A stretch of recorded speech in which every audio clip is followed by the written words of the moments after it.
أو كما قال عليه الصلاة والسلام.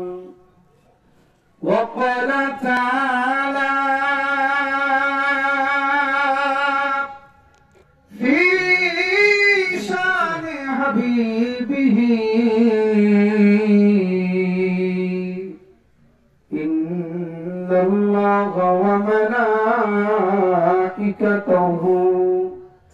يصلون على النبي يا أيها الذين آمنوا صلوا عليه وسلموا تسليما. اللهم صل على محمد وعلى آل محمد كما صليت على إبراهيم وعلى آل إبراهيم إنك حميد مجيد. اللهم بارك على محمد وعلى آل محمد كما باركت على إبراهيم وعلى آل إبراهيم إنك حميد مجيد. بلغ العلا بكماله كشف الدجى بجماله حسنت جميع خصاله صلوا عليه وآله. شجر میں حجر میں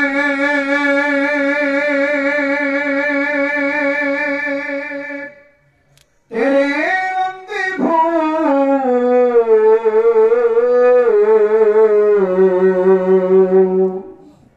جدھر دیکھتا ہوں میں ادھر تو ہی تو ہے. بلغ العلا بکمالہ کشف الدجى بجمالہ حسنت جميع خصاله صلوا عليه وآله. لا إله إلا الله لا إله إلا الله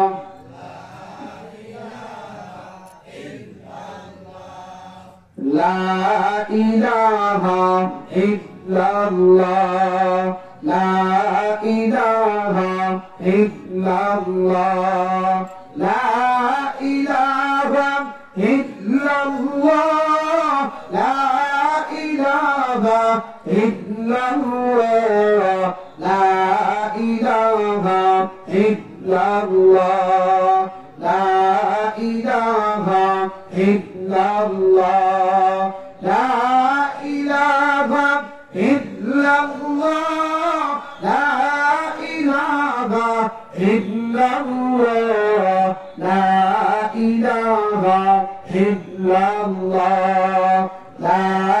إله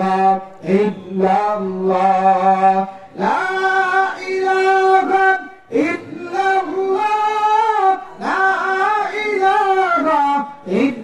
الله لا إله إلا الله لا إله إلا الله لا إله إلا الله لا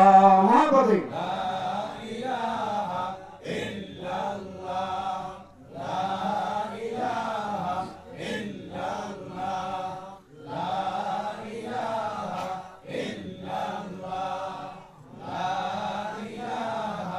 إلا الله. لا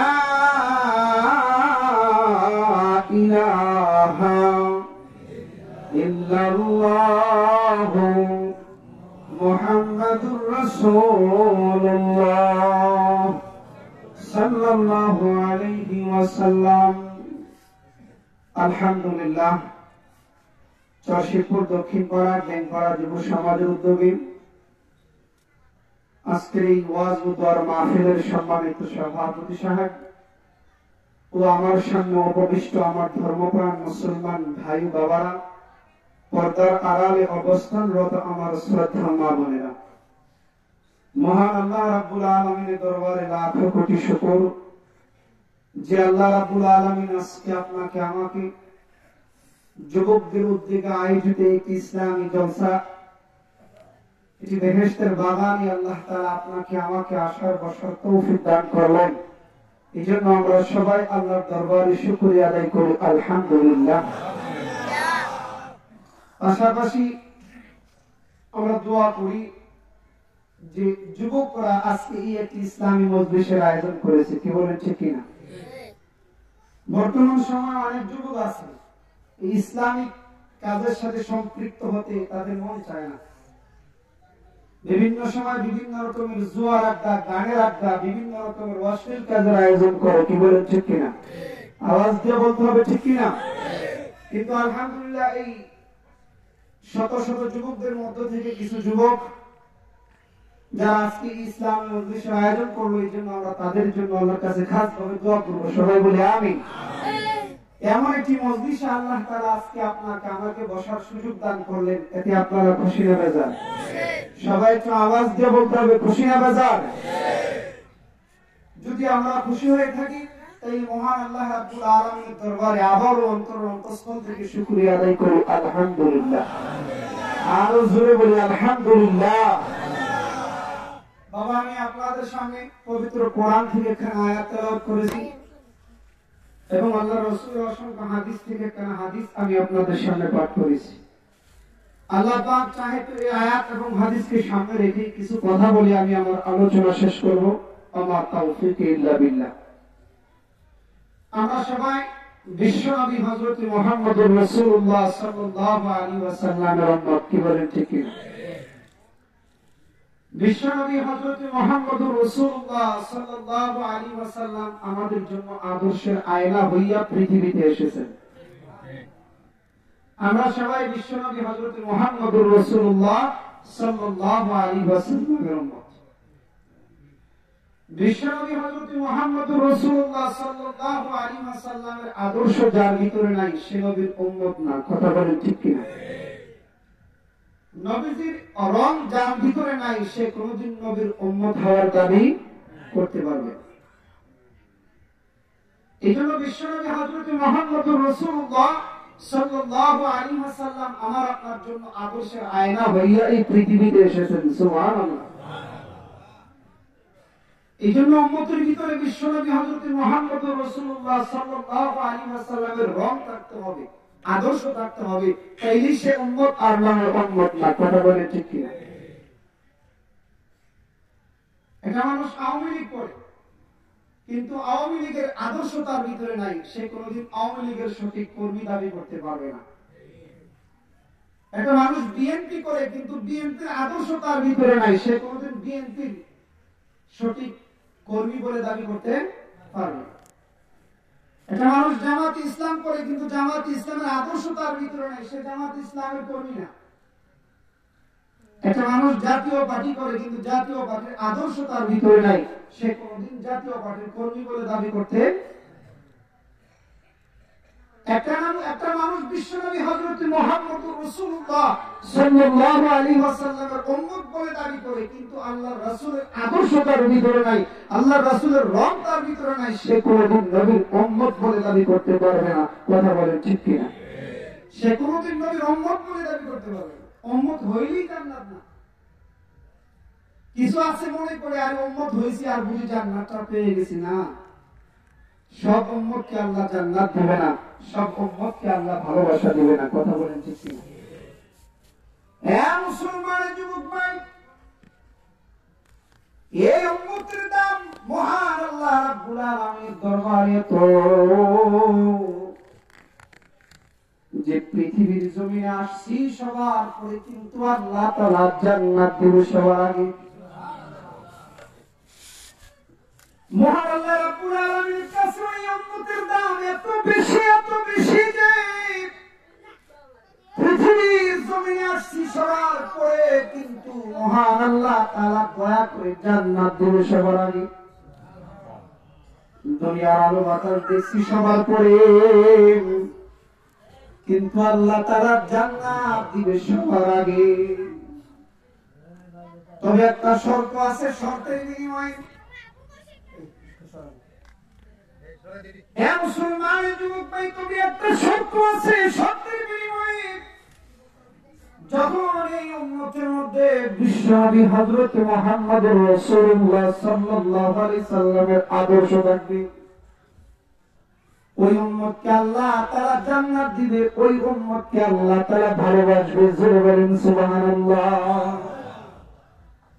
এ মুসলমান যুবক ভাই, আমি আপনি আল্লাহকে ভালোবাসলে হবে না, আমি আপনি আল্লাহকে ভালোবাসলে হবে না। আসমানের মালিক মহান আল্লাহ তাআলা আপনাকে আমাকে ভালোবাসতে হবে। কথা বলেন ঠিক কিনা? কখন আসমানের মালিক মহান আল্লাহ তাআলা আপনাকে আমাকে ভালোবাসবে? যখন আমার আপনার ভিতরে বিশ্বনবী হযরত মুহাম্মদুর রাসূলুল্লাহ সাল্লাল্লাহু আলাইহি ওয়াসাল্লামের আদর্শ থাকবে। কথা বলেন ঠিক কিনা? ওই উম্মতকে আল্লাহ তাআলা ভালোবাসবে। এ মুসলমান যুবক ভাই, আমি আপনি আল্লাহকে ভালোবাসতে হবে না, মহান আল্লাহ তাআলা আপনাকে আমাকে ভালোবাসতে হবে। কখন আপনাকে মহান আল্লাহ তাআলা ভালোবাসবে? যখন আমার আপনার ভিতরে বিশ্বনবী হযরত মুহাম্মদুর রাসূলুল্লাহ সাল্লাল্লাহু আলাইহি ওয়াসাল্লামের ইত্তেবা পাওয়া যাবে।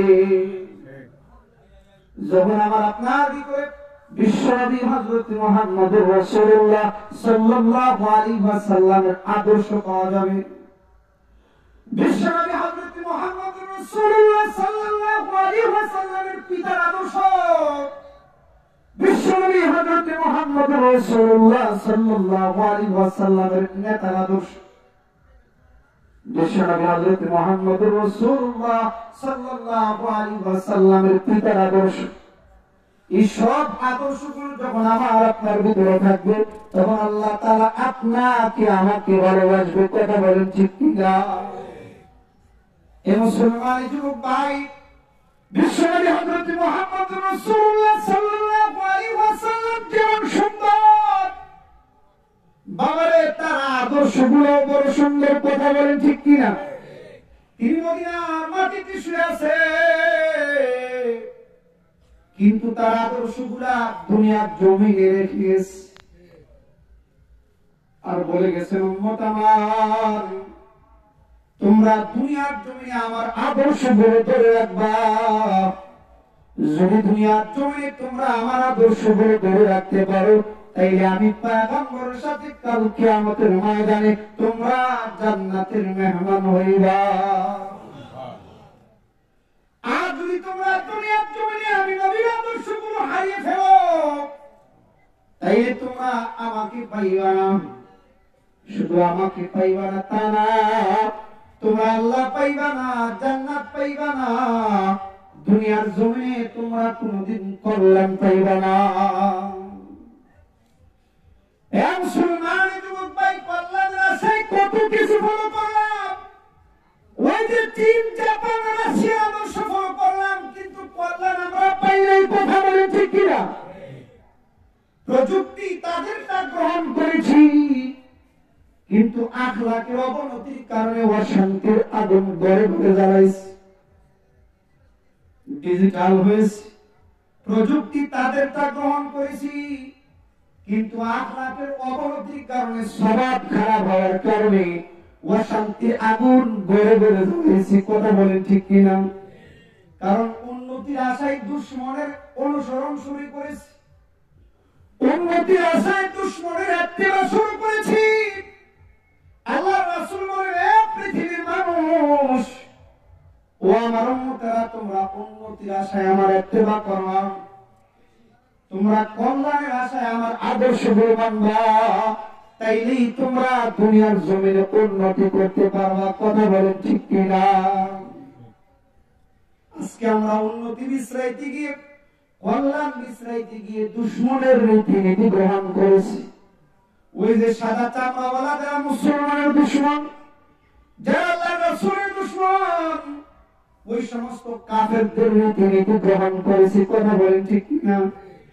আল্লাহ রাসূল বলে, যদি তোমরা উন্নতির আশায় আমার ইত্তেবা করো, আমার আদর্শ গ্রহণ করো, তাইলেই তোমরা উন্নতি দুনিয়ার জমিনে পাইবা। আল্লাহ রাসূল বলেন, মান আহাব্বা সুন্নতি ফাকাদ আহাব্বানি ওয়া মান আহাব্বানি কানা মাই ফিল জান্নাহ। যারা আমার আদর্শকে মহব্বত করলো তারা যেন আমি নবীকে মহব্বত করলো, আর যারা আমি নবীকে মহব্বত করলো, কাল কিয়ামতের ময়দানে ওই মানুষগুলো আমি নবীর সাথে জান্নাতে যাইব। এই জন্য মুসলমান যুবক ভাই, উন্নতির আশায় আল্লাহর রাসূলের তা গ্রহণ করা লাগবে। কথা বলেন ঠিক কিনা? আজকে আমরা এমন হয়ে গেলাম যে উন্নতির আশায় ওই ইহুদি খ্রিস্টানদের কালচার আমার আপনার সমাজের ভিতরে ঢুকায় দিয়েছি। কথা বলেন ঠিক কিনা? এটা মুসলমান স্বাভাবিক চলা থেকে নিয়ে মৃত্যু পর্যন্ত ওই ইহুদি খ্রিস্টানদের রীতিনীতি গ্রহণ করে আসে। মাথার চুল কাটবে, চুলটা কাটতে গেলে মুসলমানের তরিকা নাই, ওই ইহুদি খ্রিস্টানদের তরিকা। কথা বলেন ঠিক কিনা? নিজের সন্তানের খতনার অনুষ্ঠান করবে, এই খতনার মধ্যে হিন্দুয়ানির আওয়াজ। নিজের মেয়েকে পবিত্র একটা জিনিস বিবাহ নেকাহের অনুষ্ঠানের মধ্যে ওই হিন্দুয়ানির আওয়াজ, হিন্দুয়ানি সংস্কৃতি ঢুকে গেছে। কথা বলেন ঠিক কিনা? মুসলমানের এমন কোন কাজ নাই যে কাজের মধ্যে ইহুদি খ্রিস্টানদের কালচার নাই। আমি আপনি কল্যাণ বিশ্রাইলেই কি হবে? আমি আপনি শান্তি বিশ্রাইলেই কি হবে? কখনো সমাজের ভিতরে শান্তি আসবে না যতক্ষণ না পর্যন্ত আল্লাহর রাসূলের আদর্শ মুসলমান তার সমাজের ভিতরে ঢোকাবে। কথা বলেন ঠিক কিনা? আওয়াজ দিয়ে বলতে হবে ঠিক কিনা? আল্লাহর রাসূলের আদর্শ ভিতরে ঢুকাতে হবে, তাই এই সমাজের মধ্যে শান্তি আসবে। এ মুসলমান যুবক ভাই, আল্লাহর রাসূল বলেন, এ উম্মতেরা, আমি তোমাদের কাছে চারটা আদর্শ রেখে যাই। যদি তোমরা দুনিয়ার জমিনে চারটা আদর্শ ধরে রাখতে পারো, সারা দুনিয়াও যদি তোমাদের বিরুদ্ধে চলে যায়, তোমাদের কোনো ক্ষতি হবে না। যদি তোমরা চারটা আদর্শ ধরে রাখতে পারো, সারা পৃথিবী তোমাদের পিছনে পিছনে থাকবে, আর তোমরা মুসলমান জাতি সবার আগে থাকবে। জোরে বলেন সুবহানাল্লাহ। আর যদি তোমরা চারটা আদর্শ হারায় ফেলাও, তাহলে তোমরা কখনো শান্তি পাইবা না। যদি তোমরা চারটা আদর্শ হারায় ফেলাও, তাহলে তোমরা কখনো উন্নতি লাভ করতে পারবা না। আর যদি তোমরা চারটা আদর্শ ধরে রাখতে পারো, এই সারা দুনিয়া তোমাদের পিছনে পিছনে থাকবে, তোমরা সবার আগে আগে থাকবা। সুবহানাল্লাহ।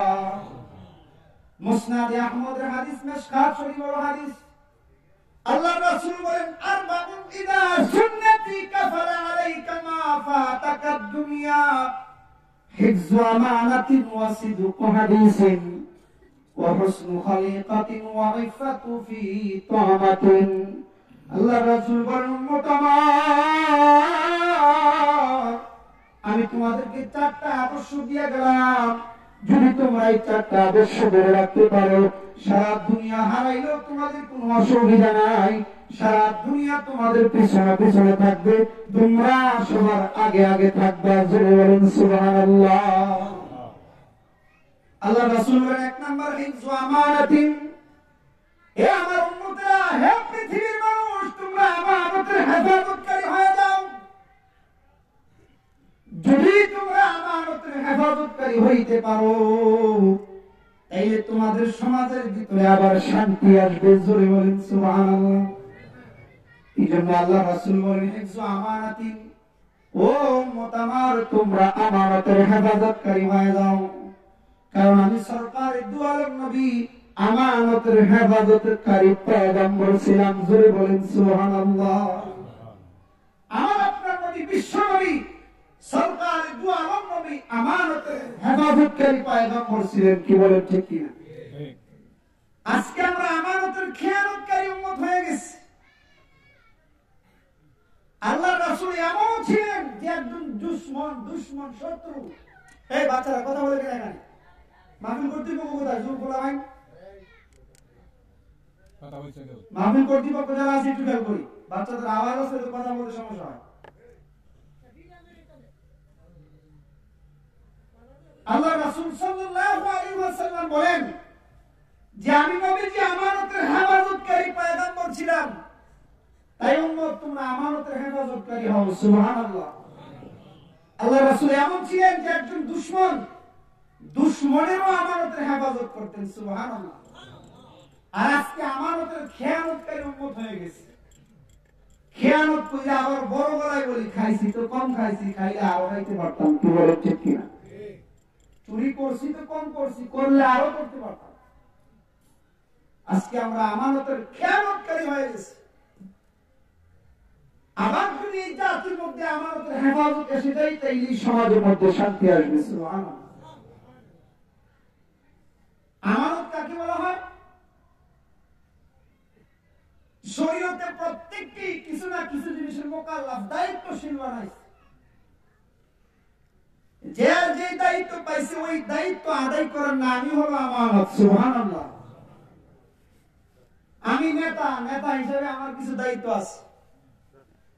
আমি ভোটার হিসেবে আমার কিছু দায়িত্ব আছে।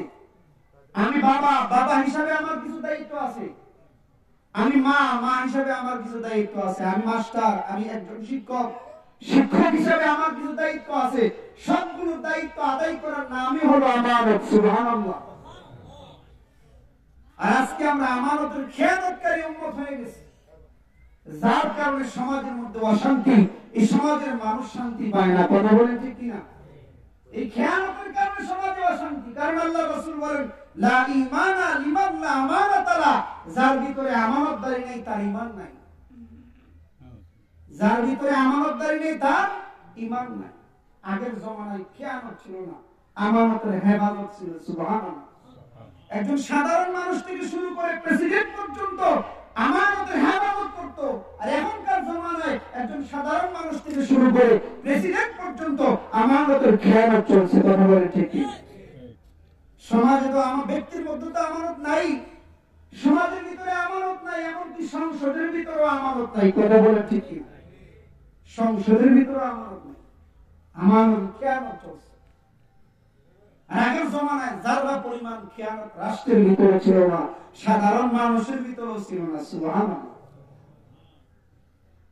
মুসলমান যুবক ভাই, দায়িত্বশীল ছিল এমন, প্রেসিডেন্ট ছিল এমন, যারা পরিমাণ খেয়ানত তারা করতো না। খলিফাতুল মুসলিমিন হযরত ওমর ফারুক রাদিয়াল্লাহু তাআলা আনহু জুমার নামাজ পড়াইবার জন্য মিম্বরে দাঁড়াইছে। খলিফাতুল মুসলিমিন হযরত ওমর ফারুক রাদিয়াল্লাহু তাআলা আনহুর কাঁধের মধ্যে দুইটা চাদর। একজন ওয়াক্ত জাহানের বাদশা, আমার আপনার মতো একটা রাষ্ট্রের প্রেসিডেন্ট ছিল না, দুইটা রাষ্ট্রের প্রেসিডেন্ট ছিল না। মুসলমান যুবক ভাই অর্ধ পৃথিবীর প্রেসিডেন্ট ছিলেন। দুই চাদর গায়ে জুমার নামাজের সময় মিম্বরে দাঁড়াইছে। একজন মুসল্লি ডাক দিয়ে বলে, ওমর, আপনার কাঁধে তো দুইটা চাদর দেখা যায়, দুই চাদরের মালিক কিভাবে হয়েছেন? আল্লাহু আকবার। আপনার কাঁধে তো দুই চাদর দেখা যায়, দুই চাদরের মালিক কিভাবে হয়েছেন? দুইটা চাদরের খেয়ানত নাই। বর্তমান সময়ে একজন মেম্বার এই কথা বলার সাহস কারো আছে? কথা বলেন। সামাজিক একটা ওয়ার্ডের নেতার এই কথা বলার সাহস নেই। কেমন আমানতদারি ছিল, মানুষের ঈমান কেমন ছিল, আর রাষ্ট্রনায়ক কেমন ছিল? দুই চাদর গায়ে দিয়ে দাঁড়াইছে, আর মুসল্লি দ্বারা বলতেছে আপনার কাঁধে তো দুইটা চাদর দেখা যায়, এগুলোর মালিক কিভাবে হয়েছেন? আল্লাহু আকবার। দুইটা চাদরের খেয়ানত ছিল না, একটা খেজুরের খেয়ানত পর্যন্ত করতো না। আর এখন তো 200 টাকা দিয়ে ভোট কিনতে পারলে সুদে আসলে যা আছে সব উসুল করে নেয়। কথা বলেন ঠিক কিনা?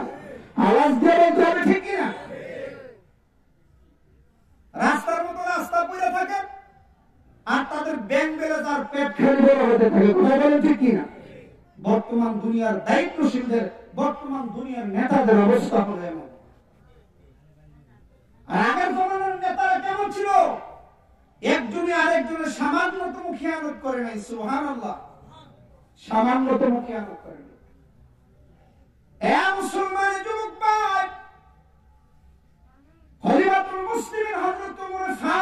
রাদিয়াল্লাহু তাআলা কোথা থেকে যেন এক কলসি পানি নিজের কাঁধে করে বাড়ির দিকে যায়। আল্লাহু আকবার।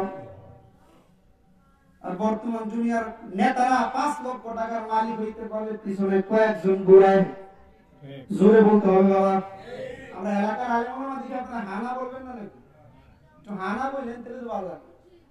গত কিছুদিন আগে আমরা গান হয়েছে, 3 মিনিটের একটা গানকে সৌন্দর্য করতে গেলে, 5 মিনিটের একটা গানকে মানুষের মনে রং ধরাইতে গেলে লক্ষ লক্ষ টাকার ঢোল তবলা লাগে। কথা বলে ঠিক না? আর আমরা যারা আছি 1-1.5 ঘন্টা আলোচনা করে শুধু গলার উপর নির্ভর করে, শুধু গলাটা, ঢোল তবলা নাই, কোনো বাদ্যযন্ত্র নাই। তা আপনারা যদি খালি চুপ হয়ে শুনেন, কিছু হানা করেন, আমাদের কষ্ট হয় না? আওয়াজ দিয়ে বলতে হবে, কষ্ট হয় না? না আমরা বলতে পারি না, আমাদের এলাকারই সন্তান, তার আওয়াজ আর কিছু মানে হানাই কি বলবো। মুসলমান যুবক ভাই, খলিফাতুল মুসলিমিন হযরত ওমর ফারুক রাদিয়াল্লাহু তাআলা কোথা থেকে এক কলসি পানি নিজের কাঁধে করে নিজের বাড়ির দিকে নেন। প্রতিমধ্যে একজন আয়েশা ডাক দিয়া বলে, খলিফাতুল মুসলিমিন ওমর, কিছু বিচার সালিশ নিয়ে আসি, কিছু বিচার নিয়ে আসি, শুনতে হবে। মুসলমান যুবক ভাই, হযরত ওমর ফারুক রাদিয়াল্লাহু তাআলা রাস্তার একটা পাশে দাঁড়াইয়া কলসিটা কাঁধে কইরা ওই আগন্তুককে ডাক দিয়া বলে, আগন্তুক, তোমার যতগুলো অভিযোগ আছে আমার কাছে বলতে পারো, আমি শুনবো। এই মুসলমান যুবক ভাই আগন্তুক বিরক্ত হয়ে বলে, ও ওমর, কলসিটাকে একটু নামায়, আমার কথাগুলো শোনা যায় না।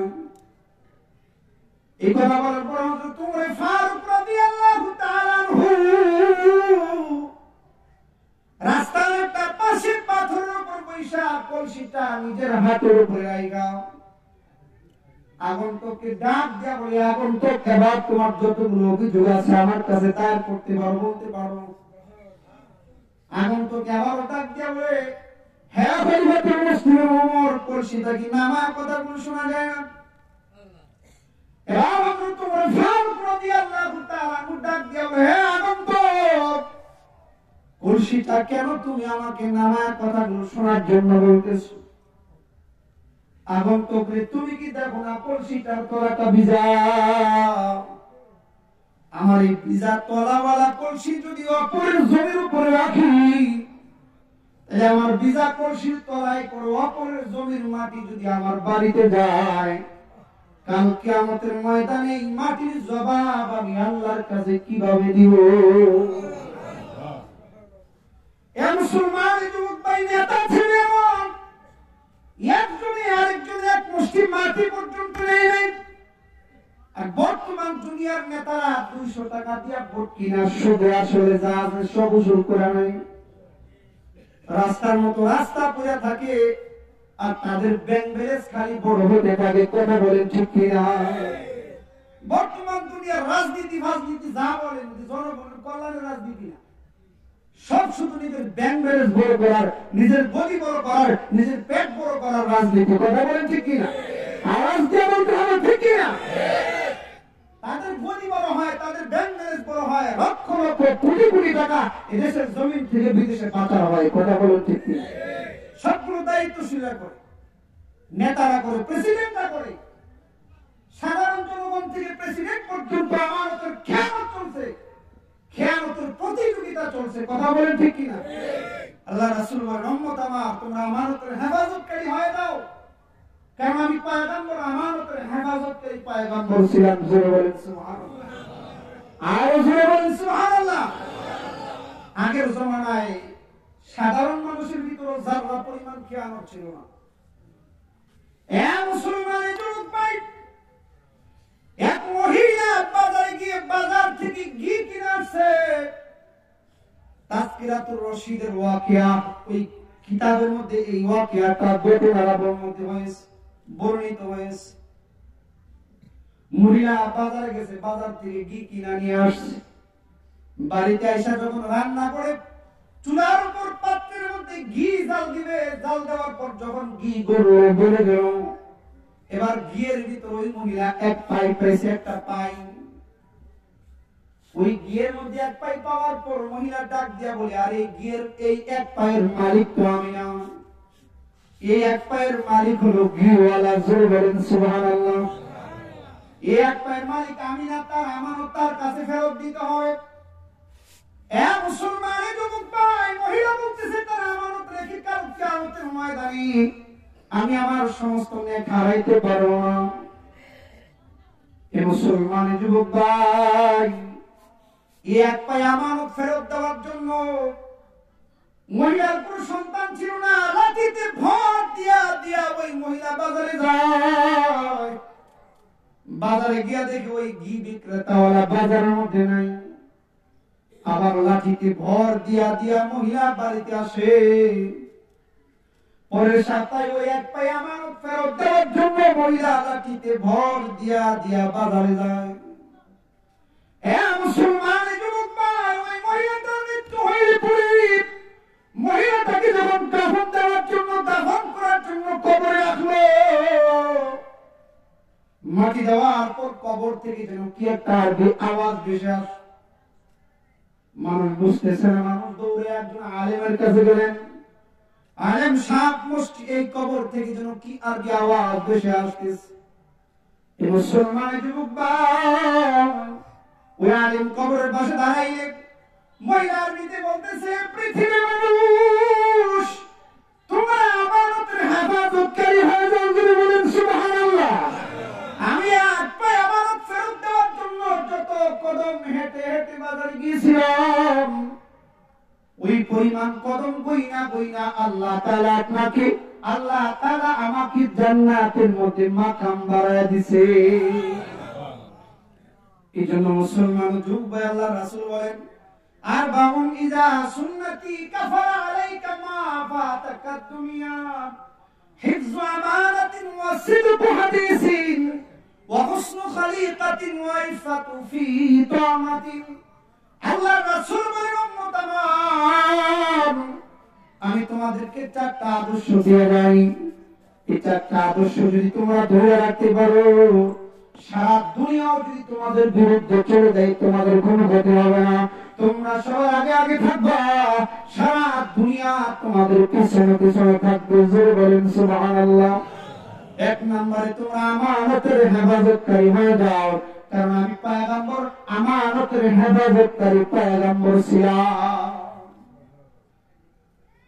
আজকে সাধারণ মানুষ থেকে শুরু করে প্রেসিডেন্ট পর্যন্ত আমানতের হেফাজত নাই। কথা বলেন ঠিক কিনা?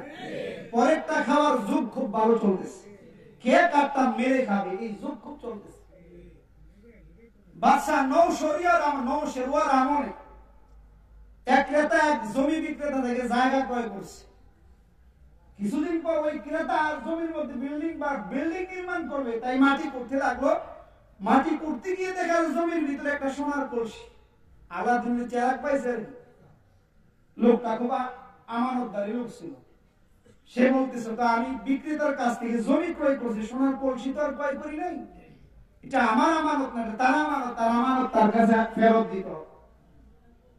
এই লোকটা এই সোনার কলসিটা কাজী কইরা ওই বিক্রেতার বাড়ির দিকে বলে, ভাই আমি তো আপনার কাছে জমি কিনছি, আপনার পূর্বপুরুষ এখানে হয়তো সোনার কলসি পুঁতা রাখছে, সোনার কলসি আমি কিনে নেই, আপনার আমানত ফেরত দেওয়ার জন্য আসছে। সুবহানাল্লাহ। এবার বিক্রেতা বলতেছে, না এটা আমার আমানত না, তোমার কাছে জমিও বিক্রি করছি, যার ফলে তুমি জমির পেটের মালিক হইছো, পেটের ভিতরে যা আছে সব তোমার, এটা তোমার আমানত, তোমার আমানত নিয়ে আমি মুসিবতে পড়তে পারবো না। দুইজনে ধাক্কাধাক্কি শুরু করছে, কেউ কাউকে নিতে চায় না। আর বর্তমান দুনিয়া হলে টানাটানি আরম্ভ হইতো। কি বলে ঠিক কিনা? আওয়াজ দিয়ে বলতে হবে ঠিক কিনা? টানাটানি আরম্ভ হইতো, আর তারা ধাক্কাধাক্কি শুরু করছে। কেউ কারো আমানত নেবে না। দুজনে খুব ভালো মানুষ, আমানতদার, কি করা যায়, আসো কাজীর কাছে যাই, কাজীর কাছে গিয়ে বিচার দিব, কাজী যেই ফয়সালা করে এই ফয়সালা আমরা দুজনে মানব। সুবহানাল্লাহ। কাজীর কাছে গেল, গিয়ে বলতেছে, কাজী সাহেব আমি জমি ক্রয় করছি, যার ফলে জমির মালিক হয়েছি, তার পূর্বপুরুষ এখানে সোনার কলসি পুঁতা রাখছে, এটার মালিক তো আমি না, এটার মালিক কিসে না? বিক্রেতা বলছে, কাজী সাহেব না, আমি জমি বিক্রি করছি, জমি বিক্রি করার ফলে জমির মালিক সে, ফলে জমির পেটের মালিক, এর ভিতরে যা আছে তারও মালিক, এই আমারটা কি তার না? দুজনে ওই জায়গার মধ্যে ধাক্কা ধাক্কি। বিচার বড় দাদাই করে গেছে, কি বিচার করা যায় কেউ নিতে চায় না। আর বর্তমান দুনিয়ার যদি কোনো পর্দা নেওয়ার বিচার হইতো তাই বলতো তোমরা দুইজনে যেহেতু নিতে চাও না এটা আমার কাছে থাকো। কথা বলে ঠিক কিনা? আওয়াজ দিয়ে বলতে হবে ঠিক কিনা? বর্তমান দুনিয়ার বিচার হলে এমন হতো তোমরা যেহেতু নিতে চাও না এটা আমার কাছে থাকো। বিচারক দাদাই বলে গেল কি করা যায়, কি ফয়সালা দেওয়া যায়, কিছুক্ষণ চিন্তা করে বলে তোমার কি আছে, আমার একটা ছেলে আছে, তোমার আমার একটা মেয়ে আছে, এই সমাধান পাওয়া গেছে। তোমার ছেলে আর তার মেয়ে দুইজনকে দুজন বিবাহ পড়ায় দাও, উপহার স্বরূপ দুইজনে তাদেরকে একটা হাত দিয়ে দাও। সুবহানাল্লাহ। কি সুন্দর বিচার, কি সুন্দর বিচার, কি সুন্দর ফয়সালা। আছে কি আমাদের সমাজে এই বিচার? যুবক ভাই আওয়াজ দিয়ে বলতে হবে আছে কি বিচার? 500 টাকা পকেটে গেলে বালা বিচার ঘুরে ফেলায়। কথা বলেন ঠিক কিনা? আওয়াজ দিয়ে বলতে হবে ঠিক কিনা? এটি পুরি অসহায় কি মুসিবত করে এটা বিচার নেওয়া যায়। একটু যদি ভালো পকেট গরম হয় তাহলে তার পক্ষে আর বিচার যায় না, টাকাওয়ালার পক্ষে বিচার চলে যায়। কথা বলেন ঠিক কিনা? আওয়াজ দিয়ে বলতে হবে ঠিক কিনা? আগের জমানায় এগুলো ছিল না, কারণ আমানতের হেফাজত ছিল। সুবহানাল্লাহ। হ্যাঁ মুসলমান যুবক ভাই, আল্লাহ রাসূল বলেন আমি তোমাদের কাছে 4টা আদর্শ দিয়ে যাই, যদি তোমরা এই 4টা আদর্শ ধরে রাখতে পারো সারা দুনিয়া যদি তোমাদের বিরুদ্ধে চলে যায় তোমাদের কোনো ক্ষতি নাই। সারা দুনিয়া তোমাদের পিছনে পিছনে থাকবে, তোমরা সবার আগে আগে থাকবা। জোরে বলেন সুবহানাল্লাহ। 1 নম্বরে তোমরা আমানতের হেফাজতকারী হয়ে যাও। হ্যাঁ মুসলমান যুবক ভাই, আল্লাহ রাসূল সাল্লাল্লাহু আলাইহি ওয়াসাল্লাম বলেন 2 নম্বরে তোমরা সিদকু হাদিসিন, তোমরা তোমাদের জবানটারে পাক আর পবিত্র বানাও। জোরে বলেন সুবহানাল্লাহ। তোমরা তোমাদের জবানটারে পাক আর পবিত্র বানাও। তোমাদের জবান দিয়ে তোমরা কখনো মিথ্যা কথা বলবে না, চুগলখড়ি করবে না, বিপদ সকাত করবে না। যদি তোমরা পাক আর পবিত্র বানাইতে পারো তাইলে তোমরা দুনিয়ার জমিনে শান্তি পাইবে। জোরে বলেন সুবহানাল্লাহ। আল্লাহ রাসূল বলেন আসিদকু ইউনজি ওয়াল কিযবু ইউহলিক, সত্য কথাই মানুষকে মুক্তি দেয় আর মিথ্যা কথাই মানুষকে ধ্বংস করে। কথা বলেন ঠিক কিনা? সত্য মানুষকে মুক্তি দেয় আর মিথ্যা মানুষকে ধ্বংস করে। এখন তো মিথ্যার ছড়াছড়ি, মিথ্যা এমন ভাবে সমাজে ঢুকে গেছে, মিথ্যা দিয়ে মানুষ ভিক্ষা পর্যন্ত করে। কথা বলেন ঠিক কিনা? পরে সন্তান কোলে লইয়া রাস্তাঘাটে দেখবেন, বাবা রে আমার সন্তানটা কয়েক মাস ধরে খাওয়াইতে পারি না, আমার সন্তানটা খুব অসুস্থ, কিছু দেও। পরের সন্তান নিজের কোলে লইয়া বলতেছে আমার সন্তানটারে কিছু দাও। আগের জমানায় এমন মিথ্যা ছিল না। আজকে সমাজের ভিতরে মিথ্যা ঢুকে গেছে। মিথ্যা দিয়ে না বললে মুসলমানের কাজ যেন জমেই না। কথা বলে ঠিক কিনা? ব্যবসা করতেছে মিথ্যা দিয়া, রাজনীতি করতেছে মিথ্যা দিয়া, সমাজ পরিচালনা করতেছে মিথ্যা দিয়া, এমনকি ওয়াজও মিথ্যা দিয়া চলে। কথা বলেন ঠিক কিনা? মিথ্যার ছড়াছড়ি। মুসলমানের এমন কোন সেক্টর নাই যেখানে সততার হেফাজত হয়। মুসলমানের এমন কোন সেক্টর নাই যেখানে সততার হেফাজত আছে। মিথ্যার জোয়ার বলছে সমাজে, উন্নতির জোয়ার না, মিথ্যার জোয়ার। কথা বলেন ঠিক কিনা? আল্লাহ রাসূল বলেন আরবাউন ইদা সুন্নতি কাফা আলাইকা মা ফাতাকা দুনিয়া হিফযু আমানাতিন ওয়া সিদকু হাদিসিন। 2 নাম্বার আল্লাহ রাসূল বলেন আমি তোমাদেরকে একটা আদর্শ দিয়ে যাই, তোমরা তোমাদের জবানটারে পাক আর পবিত্র বানাইবা। যদি তোমরা তোমাদের জবানটারে পাক আর পবিত্র বানাইতে পারো তাইলে আমি পয়গম্বরের সাথে তোমরা জান্নাতে যাইবা। সুবহানাল্লাহ। তোমরা তোমাদের জবানটারে পাক আর পবিত্র বানাও। এ মুসলমান যুবক ভাই, আগের জমানাটা ছিল এমন আসামিরা পর্যন্ত মিথ্যা কথা বলতো না, আসামিরা পর্যন্ত কখনো মিথ্যা কথা বলতো না।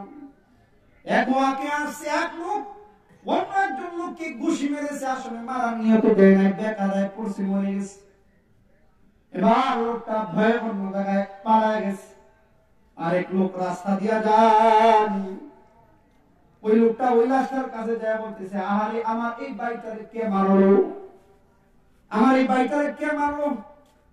এখন তো দুনিয়ার জমিনে রাস্তাঘাটে কেউ ময়লা পড়ে থাকলে তার ধারে কাছেও যায় না। কথা বলেন ঠিক কিনা? রাস্তা যদি কেউ মরে থাকে তার ধারে কাছেও যায় না, যাই আবার কোন মুসিবত না জানি কাজে লওয়া লাগে। কি বলেন ঠিক কিনা?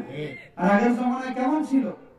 ওই লোক ওই মৃত ব্যক্তির পাশে সে হায় হুতাশ করতেছে আর বলতেছে, আমার এই ভাইটারে কে মারলো রে, আমার এই ভাইটার সন্তান বলে এতিম হয়ে গেল, তার স্ত্রীটা বিধবা হয়ে গেল, আমার ভাইটারে কে মারলো? হযরত আলী রাদিয়াল্লাহু তাআলা এর খেলাফতকাল শাসনামল প্রশাসনের লোক তার কাছে এসে বলতেছে, নিজে মাইরা বুঝি বাদ দিছস, নিজে মাইরা এখন কান্না করতেছস না? না আমি মারি নাই, তাহলে কাঁদতেছিস কেন? আমার ভাইয়ের জন্য দয়া, আমার ভাইয়ের জন্য মায়া। চিল্লায় বলেন সুবহানাল্লাহ। ওয়া আহিব্বা লিন-নাসি তুহিব্বু লিনাফসি। একজন মুসলমান সে প্রকৃত মুসলমান হইতে পারে না যতক্ষণ না পর্যন্ত অপর ভাইয়ের জন্য তার দিলে মায়া না লাগে। কথা বলেন ঠিক কিনা? এই মায়া তো আমাদের সমাজ থেকে উঠে গেছে বললেই চলে। চোখের সামনে একজনকে আরেকজন কি টেকা যুদ্ধ দিয়ে, আরে বাবা রে বাবা, টোল দিয়ে গায়ে টেকাটা দিয়ে গায়ে ছুরি দিয়ে জবাই করে, মাথার মধ্যে আঘাত করে। এই মায়া আমাদের সমাজ থেকে উঠে গেছে বললে চলে। কথা বলেন ঠিক কিনা? আর আল্লাহ রাসূল বলেন, তুমি প্রকৃত মুসলমান হইতে পারবে না যতক্ষণ না পর্যন্ত অপর ভাইয়ের জন্য তোমার দিলে মায়া না লাগে, অপর ভাইয়ের জন্য তোমার দিলে মায়া থাকতে হবে। মুসলমান যুবক ভাই বলতেছিল, আমার ভাইয়ের জন্য মায়া, এই জন্য কাঁদতেছি। প্রশাসনের লোক বলতেছে, লাশের পাশে যেহেতু তকি পাওয়া গেছে, তোর উপর কেসাস গ্রহণ করা হবে, তোর উপরে বদলা নেওয়া হবে। লোকটা মনে মনে চিন্তা করতেছে, আরে যে ভাই এই লোকটাকে মেরেছে তার হয়তো বাচ্চা কাচ্চা আছে, তার স্ত্রী হয়তো আছে, তার উপর যদি কেসাস গ্রহণ হয় তাহলে তার বাচ্চাগুলো এতিম হয়ে যাবে, স্ত্রীটা বিধবা হয়ে যাবে। আমি তো এখনো বিবাহ শাদী করি নাই, আমার উপর বদনা নিলে আমার ওই ভাইটার তো আর কষ্ট হলো না, তার স্ত্রীটা তো আর বিধবা হলো না, তার সন্তানগুলো তো এতিম হলো না। আমি না হয় বিবাহ শাদী করি নাই, আল্লাহর নবীর একটা উম্মতের জন্য আমি আমার জীবনটা দিয়ে দিলাম। কাল কঠিন হাসরের ময়দানে আল্লাহ রাসূলকে ডাক দিয়ে এই কথাটা বলতে বলবো, গো আল্লাহর রাসূল, আপনার এক উম্মতের জন্য আমি আমার জানটা দিয়েছিলাম, আজকে এই কঠিন দিনে আপনার শাফায়াতটা আমারে দিয়ে দেন। এই কথাটা তো বলতে পারবো। সে মনে মনে চিন্তা করে প্রশাসনের লোককে বলতেছে, আচ্ছা ঠিক আছে, আমারই নিয়ে যাও। তো যেই লোক মারছে সে তো গাছের আড়ালে থেকে সবকিছু দেখতেছে, আর মনে মনে ভাবতেছে, মারলাম একটা আর হাসরের ময়দানে মামলা হবে দুইটা, এই মুসিবত তো কাঁধে লওয়া যায় না। তাই গাছের আড়াল থেকে দৌড়ে প্রশাসনের লোকের কাছে যাইয়া বলতেছে, ভাই তোমরা তাকে ছাড়ো, সে মারে নাই, আমি মারছি, আমার নিয়ে যাও, আমি মারছি, আমার এই ভাই মারে নাই। ওই লোকটা যারে ধরছে সে বলতেছে, আরে আমার এই ভাইটা তো সত্যবাদী, সে তো মেরে এসে সত্য কথা বলবো, আর আল্লাহ রাসূল বলেছে সত্যি মুক্তি আর মিথ্যাই মানুষের হালাক, সত্যবাদীর কোনদিন মৃত্যু হইতে পারে না। তাই আমার এই সত্যবাদী ভাইটারে সাজা দিয়েন না। চিল্লায় বলেন আল্লাহু আকবার। আর জোরে বলি আল্লাহু আকবার। আমার নিয়ে যান, আমার এই ভাইটারে মাইরেন না, কারণ আমার ভাইটা সত্যবাদী। আল্লাহ রাসূল বলেছে সত্যে মুক্তি আর মিথ্যায় হালাক। কথা বলেন ঠিক কিনা? প্রশাসনের লোক পড়ছে মুসিবতে, মরলো একজনের, মরতে চাই দুইজন, এই বেজাল কিভাবে বাঁধবে? দুটোটারে কইরা হযরত আলী রাদিয়াল্লাহু তাআলা দরবারে নিয়ে গেল আর ডাক দিয়ে বলতে লাগলো, খলিফাতুল মুসলিমিন, এমন এক উল্টা পাল্টা বিচার নিয়ে আসছি, মরছে একজন আর মরতে চায় দুইজন। একজন মাইরা মরতে চায় আর আরেকজন ভাইকে বাঁচানোর জন্য মরতে চায়। একজন নিজে মাইরা মরতে চায় আর আরেকজনে সে ভাইকে বাঁচানোর জন্য মরতে চায়। হযরত আলী রাদিয়াল্লাহু তাআলা আনহু বলেন, এত কিছু বুঝি না, দুইজনে দুইটা প্রশ্ন করব, প্রশ্ন করার পরই ফয়সালা হবে। সুবহানাল্লাহ। হযরত আলী রাদিয়াল্লাহু তাআলা আনহু বলতেছে, তুমি মারছো? কয় আমি আল আমিন পয়গম্বর আল আমিন উম্মত হয়ে বলছি, আমি মারি নাই। তাই মরতে চাও কেন? আমার এই ভাইকে বাঁচানোর জন্য, আমার ভাইটা সত্যবাদী। সুবহানাল্লাহ। আর জোরে বলি সুবহানাল্লাহ। আমি আমার ভাইকে বাঁচানোর জন্য মরতে চাই। এই তুমি মারছো? কয় হ্যাঁ আমি মারছি। যেহেতু তুমি মারছো, তোমার উপরই কেসাস হবে, তোমার উপরই বদলা হবে।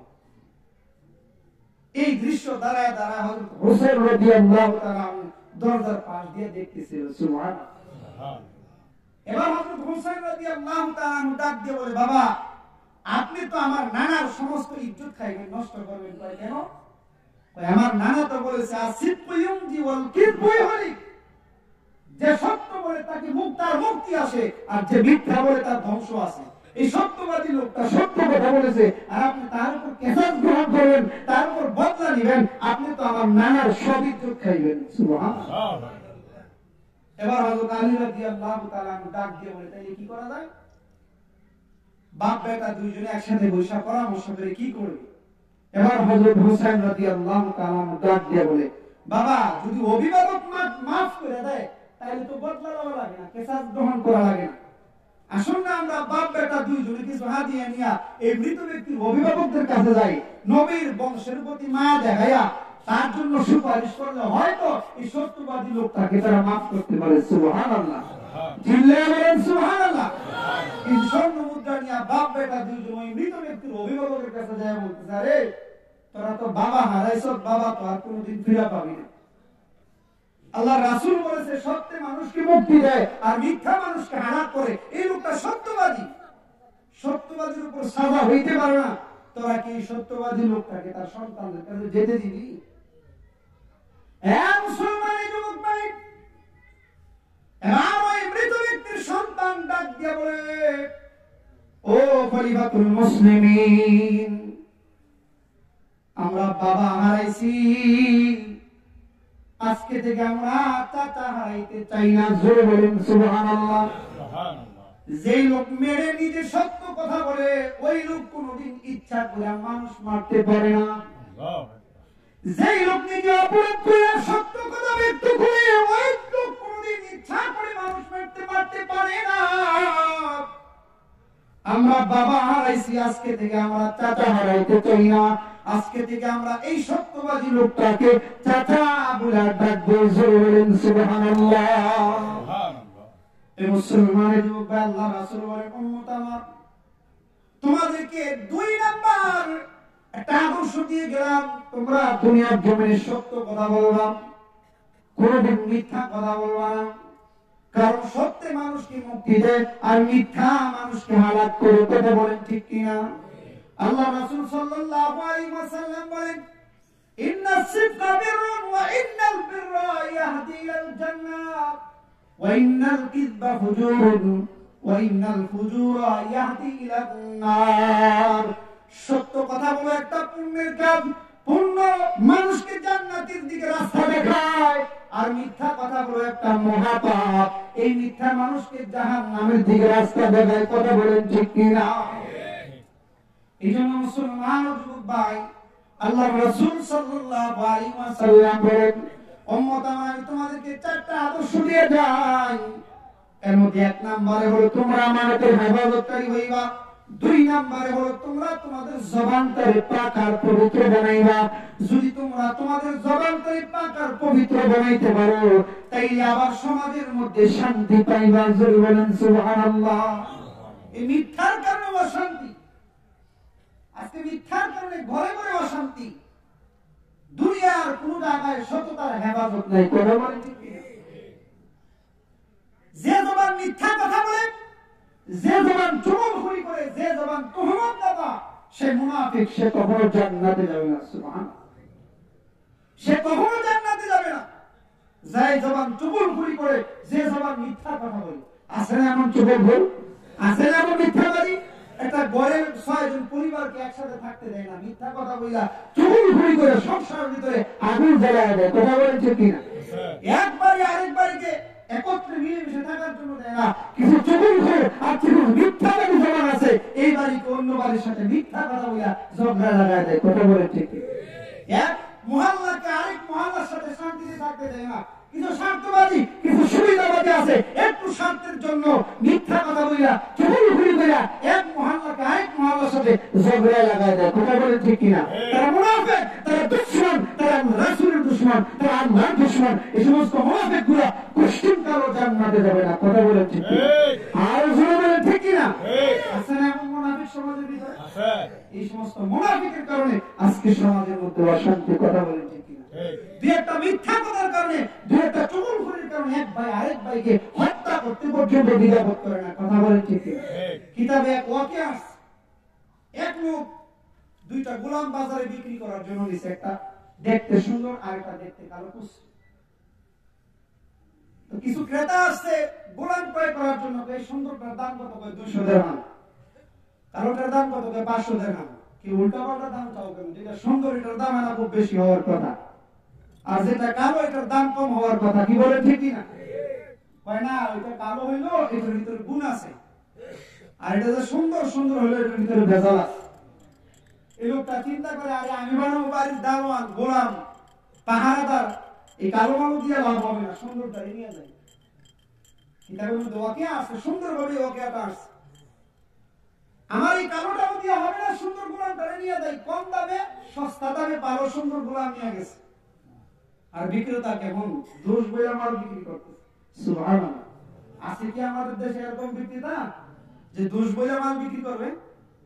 আর জোরে বলেন। 500 টাকার একটা বান্ডিল হলে মাঝখানে 4-5টা ভাড়া দিয়ে 2 সাইডে ভালো দিয়ে জোজনা করতে গোছায় দেয়। কথা বলেন ঠিক কি? 10 কেজি আলু একটা কার যদি বক্স থাকে, ভিতরে 5 কেজি খারাপ থাকে, আর উপরে সাজায় বালুগুলা দিয়া এই পচা আলু বিক্রি করে দেয়। কথা বলেন ঠিক কি না? দোষ বইয়া মাল বিক্রি করার মতো বিক্রেতার অভাব খুব কম। আর কেমন বিক্রেতা দোষ বইয়া মাল বিক্রি করতেছে। লোক বলতেছে আমি বানাবো বাড়ি গোলাম, এই কালোটা দিয়ে কোনো লাভ নাই, সুন্দরটা আমার দরকার। কম দামে সুন্দর গোলাম নিয়ে বাড়ির দরজা দাঁড় করাই দিছে, পাহারা দিবে। মাসখানি যাওয়ার পর কিছু বাঘ জমলে একদিন ম্যাডাম যখন গেটের দিয়া বাড়ির ভিতরে ঢুকে ম্যাডামকে ডাক দিয়ে বলে, ম্যাডাম স্যারকে একটু দেখে শুনে রাখেন, কোন দিন না জানি আবার আপনার এই সম্পদের মধ্যে বাঘ বসায়, কোন দিন না জানি আবার আপনার সতীন আপনার কাছে নিয়ে আস। একটা চুগল ঘুরি করে একটা মিথ্যা কথা বলে তার ভিতরে বড় একটা রোগ ঢুকাইছে। এখন স্যার মাঝে মধ্যে গিয়ে বাড়িতে চা চাইলে হয়তো চিনি কম দেয়, আর না লবণ বেশি দেয়। লবণ বেশি দিলে চিনি বেশি দেয়, লবণ কম হলে চিনি বেশি হয়, চিনি কম হলে লবণ বেশি হয়। আগের মতো আর খেদমত করে না, অন্য মনস্ক ভাব। কিছুদিন পরে স্যার আবার গেট দিয়ে ঢুকে, স্যারকে আবার দুটো মিথ্যা কথা বলে চুগল ঘুরি করে বলতেছে, স্যার ম্যাডামরা একটু দেখে শুনে রাখেন, কোন দিন না জানি আপনার বাড়ির সম্পদ আবার আরেকজনের বাড়িতে নিয়ে আনে। এদিক দিয়ে একটা বলে স্যারের ভিতরে দিয়েছে রোগ ঢুকায়। স্যার বলে তাই তো, এখন তো আগের মতো চাও দেয় না। চা যদি মাঝে মধ্যে চাই হয়তো চিনি কম হয়, আর না হয় লবণ বেশি হয়। বুঝতে পারছি? মুসলমান যুবক ভাই, এই চুগল ঘর দুইটা মিথ্যা কথা বলে স্যারের ভিতরে দিয়েছে রোগ ঢুকায়। এক পর্যায়ে দুইজনের ঝগড়ার, এক পর্যায়ে মারামারি বাপ, মারামারি এক পর্যায়ে সারাসারি বাপ। এখন ওই ম্যাডাম ওই গোলামের কাছে এসে বলতে, স্যার এই পর্যায়ে কি করি? ম্যাডাম কোনো সমস্যা নেই, উপায় তো একটা আছে। কি উপায়? কোনো চিন্তা করবেন না, একটা উপায় আমি বের করবো। তো বেজাল একটা কি তাবিজ রাখবো। কোনো ব্যাপার কি বল, কোন কার কাছ থেকে তাবিজ নিয়ে আসবো? এখানে একটা বেজাল আছে। তো কি তাবিজ যদি বানাইতে হয় তাহলে স্যারের গলার একটা পশম লাগবে। ওকে একটা সুন্দরভাবে কিতাবে বর্ণিত, তাবিজ যদি বানাইতে হয় তাহলে স্যারের গলার একটা পশম লাগবে। ম্যাডাম ডাক দিয়া বলতে, স্যার এটা কোনো ব্যাপার? তোর স্যার যেভাবে নাক ডেকে ঘুমায় এটা কোনো ব্যাপারই না, আমি তোর আজকের ভিতরে গলার পশমের ব্যবস্থা করে দিব। এদিক দিয়া ওই ম্যাডাম হাতের বেলা বালিশের নিচে খুরলে ঘুমাইছে, স্যারের গলা থেকে পশম কাটবে। এদিক দিয়ে সন্ধ্যাবেলা যখন স্যার বাড়ির ভিতরে ঢুকে এই গোলাম, এই চগলখোর, এই মিথ্যাবাদী জবান, সে স্যারকে বলতে, স্যার আজকের রাত্রেটা খুব সাবধানে থাকবেন, আজকের রাত্রটাই দেখেন শেষ হয়ে যাইতে পারে। এদিক দিয়ে স্যার বালিশের মধ্যে যখন মাথা রেখে ঘুমায় বাপ, আসলে ঘুমায় না। রাত এক পর্যায়ে শেষ হবার বাপ, স্যারও ঘুমায় না, ঘুমের ভাব ধরে রয়েছে। ম্যাডাম তো পশমের দরকার, ম্যাডাম বালিশের নিচ থেকে খুঁড়টা লিয়া যখন স্যারের গলার কাছে পশম কাটবে, স্যার তো ঘুমায় না, স্যার উল্টা ম্যাডামের হাত থেকে ওই খুঁড়টা লিয়া স্ত্রীর গলা নিজের হাতে কাটছে। মুসলমান যুবক ভাই, আজকাল দুই একজনের চুগলখড়ির কারণে, দুই একজন মিথ্যাবাদী জবানের কারণে, দুই একজন তহমতের কারণে এক ভাই আরেক ভাইকে হত্যা করতে পর্যন্ত দ্বিধাবোধ করে না। কথা বলে ঠিক কিনা? আমাদের সমাজে চুগলখড় ঢুকেছে, আমাদের পরিবারে চুগলখড় ঢুকেছে, আমাদের মহল্লায় চুগলখড় ঢুকেছে। এই সমস্ত চুগলখড় আর মিথ্যাবাদী জবান, তহমতের জবানের কারণে মহল্লার শান্তি নাই, এলাকার শান্তি নাই, পরিবারের শান্তি নাই, রাষ্ট্র শান্তি নাই। কথা বলে ঠিক কিনা? ঠিক কিনা? আল্লাহ রাসূল বলে না, তুমি তোমার জবানটাকে পাক আর পবিত্র বানাও। যদি তুমি তোমার জবানটাকে পাক আর পবিত্র বানাইতে পারো, তাই এই সমাজের ভিতরে কোনোদিন অশান্তি আসবে না, সমাজের ভিতরে শান্তি চলে আসবে। চিল্লায় বলেন সুবহানাল্লাহ। মুসলমানের যুবক ভাই, আগের জমানার মানুষ মিথ্যাবাদী ছিল না, আগের জমানার মানুষ বড় সত্যবাদী ছিল। কথা বলেন ঠিক কিনা? সাহাবাদের যুগে যাইতে হবে না। শেখ জাকারিয়া রহমাতুল্লাহি আলাইহির বাবা ইয়াহইয়া কান্দুরি রহমাতুল্লাহি আলাইহির যুগে, আমরা একটু সামনে দিকে আগায় যাই বাবা, পিছনে অনেক কষ্ট হইছে। জিকির করি লা ইলাহা ইল্লাল্লাহ, লা ইলাহা ইল্লাল্লাহ, মহব্বতে লা ইলাহা ইল্লাল্লাহ, লা ইলাহা ইল্লাল্লাহ। একটু সামনে দিকে আগায় যাই, পিছনে দাঁড়ায় সরি। লা ইলাহা ইল্লাল্লাহ, লা ইলাহা ইল্লাল্লাহ, লা ইলাহা ইল্লাল্লাহ, লা ইলাহা ইল্লাল্লাহ, লা ইলাহা ইল্লাল্লাহ, মহব্বতে লা ইলাহা ইল্লাল্লাহ, লা ইলাহা ইল্লাল্লাহ, লা ইলাহা ইল্লাল্লাহ, লা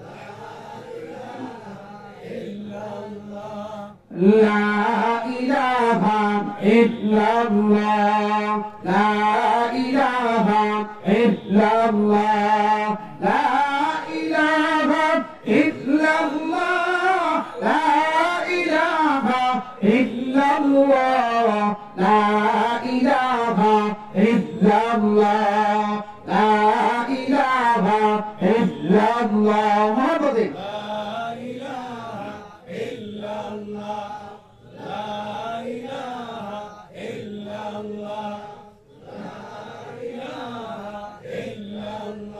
لا إله إلا الله محمد رسول الله صلى الله عليه وسلم। এ মুসলমান যুবক ভাই বলতেছিলেন, আল্লাহ রাসূল বলেন, আরবাউন ইদা সুন্নতি কাফারা আলাইকা মা ফাতাকা দুনিয়া হিফযু আমানাতিন ওয়া সিদকু হাদিসিন। আল্লাহ রাসূল বলেন, উম্মত আমার, তোমরা তোমাদের জবানটাকে পাক আর পবিত্র বানাও। যদি তোমরা তোমাদের জবানটাকে পাক আর পবিত্র বানাইতে পারো, তাইলে সমাজের মধ্যে শান্তি পাইবা। জোরে বলুন সুবহানাল্লাহ। এ মুসলমান যুবক ভাই, আগের জমানার মানুষ মিথ্যাবাদী ছিল না। শেখ জাকারিয়া রহমাতুল্লাহি আলাইহির বাবা ইয়াহইয়া কান্দুরি রহমাতুল্লাহি আলাইহি, হিন্দু মুসলমান জায়গা নিয়ে মারামারি। হিন্দুরা বলতেছে জায়গা মন্দিরের, আর মসজিদ মুসলমান বলতেছে জায়গা মসজিদের। হিন্দু বলতেছে জায়গা মন্দিরের, আর মুসলমান বলতেছে জায়গা মসজিদের। দুই দল মারামারি। হিন্দুরা ছিল একটু ভদ্র, হিন্দুরা বলতেছে ঝগড়া করে তো লাভ নাই, আসো আমরা কাজীর কাছে যাই, বিচারকের কাছে যাই, বিচারক যে ফয়সালা দিবে, এই ফয়সালার উপর ভিত্তি করে হয়তো জায়গা মসজিদ পাবে আর না হয় মন্দির পাবে। উভয় দল সম্মত হয়ে তারা বিচারকের কাছে গেল, কাজীর কাছে গেল। কাজী বলতেছে, তোমরা যে বিচার নিয়ে আসো, যে জায়গার সমস্যা নিয়ে আসো, তদন্ত করা লাগবে। তদন্ত কি আর